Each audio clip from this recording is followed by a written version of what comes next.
Olá pessoal, continuando nosso estudo de tecido líquido, um tecido conjuntivo líquido, vamos falar nessa aula sobre a linfa. Mas antes de falar exatamente da linfa e dos seus componentes, vamos considerar aqui os componentes do sistema linfático, né? E geralmente na anatomia você estuda dentro de sistema cardiovascular com o componente sanguíneo e com o componente linfático. E aí o professor mostra para você cada um dos órgãos componentes desse sistema. Então, quando nós falamos em sistema linfático, ele é composto aqui de vasos linfáticos, temos capilares linfáticos e temos os vasos linfáticos. Não há aquela distinção que nós conhecemos no sistema sanguíneo, como artérias, veias, vênulas, e arteríolas capilares, não há isso aqui. Mas nós temos só os nomes vasos linfáticos, que pode ser de grande ou de médio ou pequeno calibre, e temos os capilares linfáticos, tá certo? São os componentes em termos de componentes que conduzem a linfa pelo organismo. Mas nós temos órgãos que também compõem esse sistema linfático. E nós costumamos fazer uma divisão em órgãos linfóides primários e órgãos linfóides secundários. Primário é porque ou as células são geradas nesse local ou elas amadurecem nesse local. Como acontece, por exemplo, com a medula óssea. A medula óssea é componente do sistema linfático porque é onde todas as células que são encontradas aí, ou células relacionadas à defesa do organismo, são geradas. O linfócito B é uma célula que amadurece aí. Então, ele não só é gerado, mas amadurece na medula óssea. O linfócito é chamado de B porque um local análogo que acontece nas aves chama Bursa de Fabrício, de onde origina o termo linfócito B. B de Bursa ou Bolsa de Fabrício que as aves têm. Já o linfócito T, ele é gerado a partir de timócitos, que são células encontradas num órgão que fica próximo ao coração, fica na região torácica, próximo ao coração, chamada timo.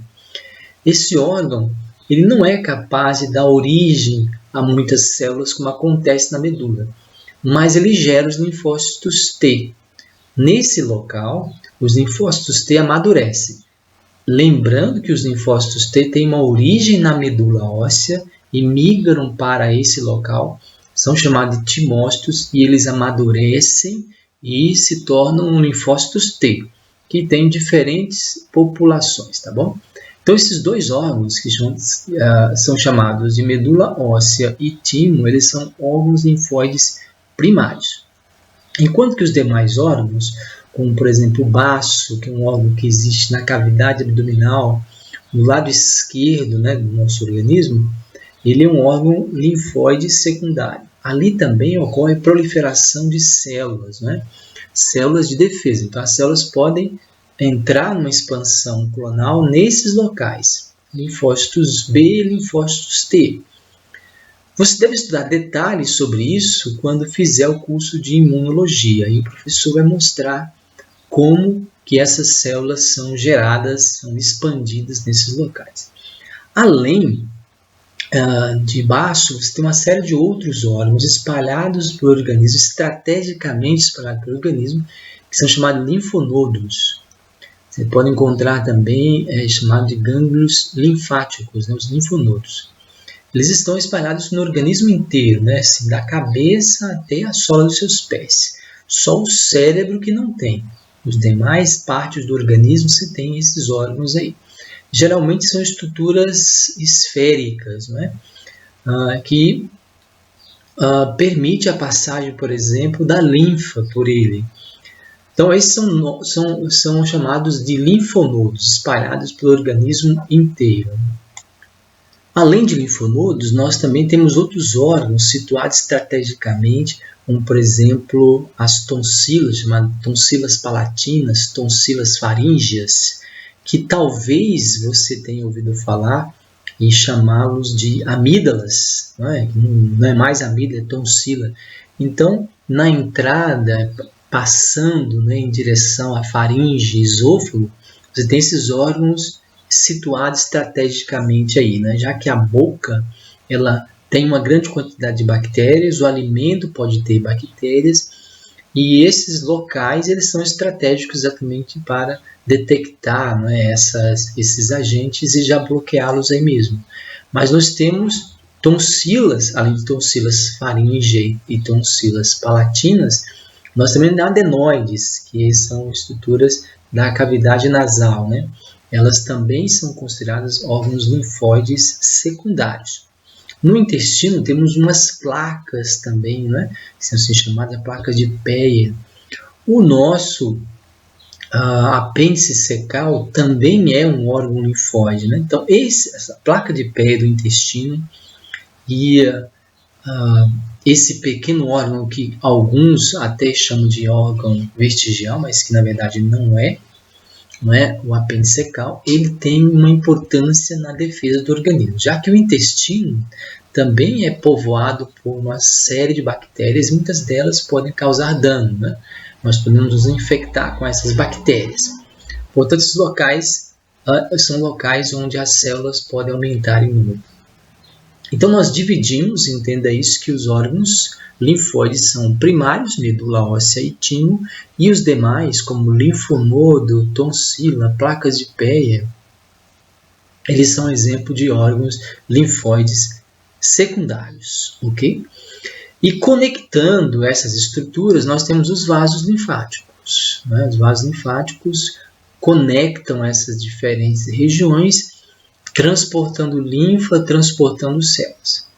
Quando um determinado micro-organismo penetra no nosso corpo, ele pode espalhar pelo organismo via sanguínea ou via linfática. Então, tanto no sangue quanto na linfa, esses patógenos vão encontrar uma resistência, né? Mas principalmente no caso dos vasos linfáticos, porque esses órgãos estratégicos que existem são locais onde esses patógenos costumam ser sequestrados e ali eles sofrem uma ação, sofrem um ataque por parte do organismo. Então, estrategicamente, eles são colocados assim. Se você já teve uma íngua, por exemplo, é um inchaço de um linfonodo, né? Isso significa que tem uma infecção ocorrendo e o organismo está tentando debelar. Então, esses locais são locais de proliferação de células, não é, de concentração de antígenos para que o organismo possa eliminá-lo. Então, entrou na pele, por exemplo, uma célula pode transportar esse patógeno lá da pele para um órgão linfóide mais próximo, né, linfóide secundário mais próximo, para que outras células sejam ativadas e a infecção seja debelada, tá bom? Vamos ver aqui que, além, né, de vasos e esses órgãos, nós temos a linfa, que ela é composta de células. Células principalmente linfócitos, aí tem linfócitos B, linfócitos T citotóxicos, linfócitos T auxiliares, linfócitos T reguladores. Todas essas células vão estar envolvidas na resposta imune, tá bom? Para proteger o organismo e eliminar qualquer tipo de agente que possa causar doença e desequilíbrio no organismo. Células dendríticas e macrófagos são células fagocitárias, mas que além de fagocitar, elas também são capazes de apresentar antígenos. A apresentação de antígeno é um dos fenômenos mais interessantes que nós temos na imunologia, né? A célula, ela fagocita, destrói, processa certas proteínas, forma a partir dessas proteínas um pequeno peptídeo e apresenta esse peptídeo para outras células, por exemplo, para o linfócito T auxiliar. O linfócito T auxiliar, então, ele é ativado e através de produção de substâncias químicas chamadas de citocinas, essa célula ativa outras linfócitos T, citotóxicos, que vão matar as células infectadas, linfócitos B, que vão produzir e posteriormente secretar anticorpos, ou os linfócitos T reguladores, que devem atuar depois para voltar à situação normal, né? Então, eles regulam, por assim dizer, a resposta imune. Ou seja, uma vez que a resposta expandiu, que você aumentou o número de células, é preciso voltar ao normal. Então, é preciso que o sistema imune volte ao normal. Então, tem uma célula T que contribui para isso, uma T regulador. Tá certo? Então, ela vai inibir a resposta imune desnecessária, né? Eventualmente, ela acaba acontecendo inevitavelmente. Mas, para funcionar corretamente, é assim que funciona, né? Então, veja que um patógeno invadiu o organismo, por exemplo, lá na pele, uma célula dendrítica capturou esse patógeno, destruiu esse patógeno, migrou através dos vasos linfáticos, foi até um linfonodo, por exemplo, apresentou esse antígeno, por exemplo, o linfócito T auxiliar. O linfócito T auxiliar produziu citocinas e pode trabalhar nessas duas linhas, né? Matando as células infectadas, então vai migrar para o local, matar as células infectadas, ou então estimular a produção de anticorpos, né? Que são os linfócitos B que fazem isso, ok? Aqui para você ver, eu vou mostrar essa figura, abre essa figura para você ver a situação aí, ó. Veja aí, aqui nós temos uma lesão que aconteceu na pele, observe, antígeno insere a substância, né, estranha, skin é pele, aí está epiderme, derme, olha lá, derme, tecido conjuntivo frouxo que nós vimos, né? Então, a célula dendrítica, está vendo? Ela fagocita e ela então sai do tecido, ela migra através dos vasos linfáticos e chega até aonde? Chega até um linfonodo, que é o que está representado aí. Okay? Aí veja que o linfonodo tem regiões diferentes. Tem regiões de célula B, bem localizadas, segregados locais. Região de célula T, observe lá. Não é? Então, elas podem estimular tanto células B quanto células T. E aí nós temos aquele mecanismo, né? O mecanismo no qual a célula vai ser destruída, ou o patógeno vai ser destruído, ou matando as células infectadas, ou então pela produção de anticorpos. Observe que essa célula também pode pegar a corrente circulatória, né? Certo? Aí nós temos a corrente circulatória de cor laranja, mostrando que essas células podem circular também por esses locais, ok?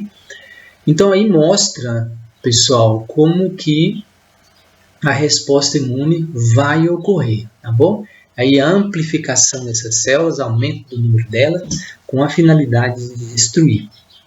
Ok? Interessante, né? Mas detalhes disso, é claro, você vai ver depois num curso chamado Imunologia, uma disciplina chamada Imunologia. Né? Muito interessante, tá bom? Vamos lembrar disso depois, ok? Bem, aqui nós vamos resumir o que nós vimos nas últimas aulas sobre tecido sanguíneo e sobre tecido linfático. Quais são as principais ideias que nós temos?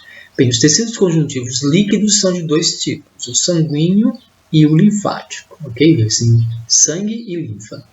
O sangue, como nós vimos, tem um componente líquido chamado plasma e um componente figurado que são células e plaquetas, células, eritrócitos, leucócitos, e as plaquetas são fragmentos de células anucleados. Nós vimos isso na última aula, né?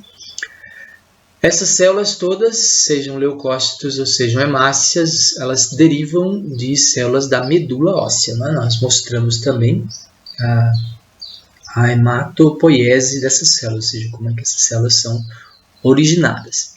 Vimos que existe um componente linfático com órgãos também, né, vasos linfáticos, e a linfa, que contém água na sua composição, diversas outras moléculas, principalmente moléculas relacionadas à defesa, mas podemos encontrar moléculas também que foram absorvidas pelo intestino, né? Ou seja, que circula aí também uma composição química um pouco diferente, mas tão rica quanto o sangue. Okay? E as células que nós encontramos são linfócitos B de diferentes tipos, macrófagos e também células dendríticas, né? Que são células que fagocitam e apresentam antígeno. O macrófago também faz isso, né? Apresenta antígenos também, além de fagocitar e destruir agentes, ok? Bem, é isso. Assim nós concluímos o nosso assunto de tecido conjuntivos líquidos, ok? Eu espero você na próxima aula. Até mais.